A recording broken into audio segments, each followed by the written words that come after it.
सवाल नंबर पहले में हमको एक समीकरण दिया है और हमको क्या दिया है, y का मान दिया है।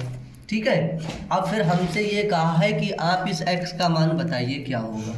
तो सिंपल सा है, कुछ है ही नहीं इसमें। हमको समीकरण दी है, क्या दी है, समीकरण दी है और एक क्या दे दिया हमको, y का मान दे दिया और हमसे किसका मान पूछा है, x का मान। तो इसके लिए हम क्या करेंगे, जो हमें मान पता है वो मान क्या करेंगे, हम समीकरण में लगा देंगे। ठीक है, तो समीकरण से इधर देखो, या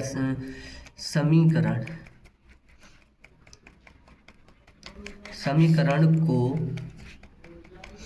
हल करने पर, तो समीकरण हमारे पास क्या है, 7x प्लस का 2y बराबर क्या है, 22। ठीक है, और हमको क्या पता है हमें y का मान पता है, तो हम क्या करेंगे, y का मान क्या करेंगे, समीकरण 2 में लगाएंगे, समीकरण में लगाएंगे। जैसे ही हम y का मान समीकरण में लगाएंगे हमें x का मान प्राप्त हो जाएगा। क्लियर, तो हम क्या करेंगे, y का मान समीकरण में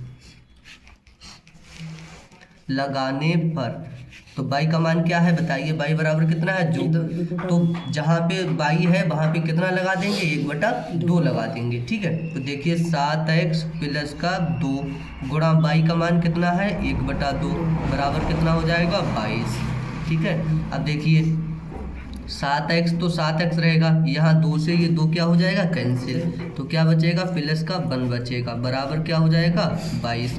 इसको कहाँ भेज देंगे, उधर, तो ये कितना हो जाएगा, 7x बराबर 22, ये उधर जाएगा तो माइनस हो जाएगा, माइनस का 1, तो ये बचेगा यहाँ पे 7x बराबर कितना बचा, 21। ठीक है, अब देखिए ये गुणा वाला है, ये गुणा वाला बटे में चला जाएगा, तो x बराबर हो जाएगा 21 और बटे में कितना रहेगा, 7। अब 7 एकम 7, 7 तिया 21, तो x बराबर कितना आ गया, 3। क्या बताना था हमें, x का ही तो मान बताना था, तो ये हमारा x का मान हो गया।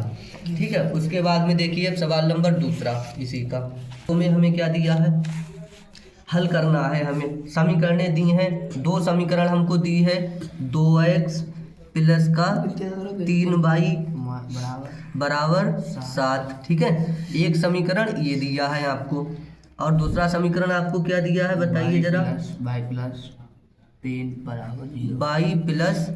बराबर 0, एक समीकरण ये दिया है। ठीक है, तो देखिए यहाँ से हम अब हमें क्या करना है, ये दिया, ये समीकरण तो नहीं है वैसे, इसे डाल दो समीकरण नंबर 2। ठीक है, तो अब देखो इन्होंने कहा कि इन दोनों को क्या करना है, तुम्हें हल करना है। क्या करना है, हल। ये 2 समीकरणें दी हैं हमें और कहा इन दोनों समीकरणों को आपको क्या करना है, हल करना है। तो हम क्या करेंगे, कैसे हल करेंगे दोनों समीकरणों को, देखो एक चीज़ हमें यहाँ से साफ दिखाई देती है कि यहाँ से हमको y का मान आसानी से प्राप्त हो जाएगा। कैसे हो जाएगा, अगर हम इसको इधर भेज दें तो ये y का मान क्लियर हो जाएगा यहाँ से। तो देखो समीकरण 2 से आप क्या करेंगे, y बराबर आपको दिया है 3, y प्लस 3 बराबर 0 दिया है। यहाँ से देखो y का मान हमको प्राप्त हो रहा है, इसको इधर भेजेंगे माइनस का 3 हो जाएगा, तो ये देखो हमको y का मान प्राप्त हो गया। अब हम क्या करेंगे, इस y के मान को समीकरण 1 में लगा देंगे। y का मान समीकरण 1 में लगाने पर, समीकरण 1 हमारे पास क्या है, 2x प्लस का 3y बराबर 7। अब 2x प्लस 3 गुणा y का मान कितना है, -3, ब्रैकेट में लगा दो, बराबर क्या हो जाएगा, 7। देखो 2x प्लस माइनस की गुणा माइनस और 3 3 9 और बराबर क्या रहेगा, 7। अब देखो 2x ये उधर भेजेंगे तो प्लस हो जाएगा 7, ये उधर जाके प्लस का हो जाएगा 9, तो 2x बराबर कितना हो गया, 9 7 16। अब ये गुणा में बटे में चला जाएगा, गुणा वाला है बटे में जाएगा, x बराबर क्या हो जाएगा, 16/2, 2 एकम 2, 2 अट्ठे 16, तो x बराबर क्या आ गया, 8। देखिए दोनों अज्ञात राशियों के मान पता हो गए, बस यही हमको हल करना था। ठीक है, तो इसमें हमको 2 समीकरणें दी हैं, दो समीकरणों में दी है तो हमने समीकरण 2 से क्या करा, बाई का मान निकाल लिया, डायरेक्ट निकल आएगा। इसको उधर भेजेंगे, बाई का मान हमको डायरेक्ट पता लग जाएगा। जैसे ही हमें बाई का मान पता लगेगा, बाई का मान समीकरण 1 में लगा देंगे। तो बाई का मान समीकरण 1 में लगाएंगे तो हमें एक्स का मान पता चल जाएगा और हमें एक्स बाई का ही मान निकालना था। ठीक है, क्लियर, कोई डाउट?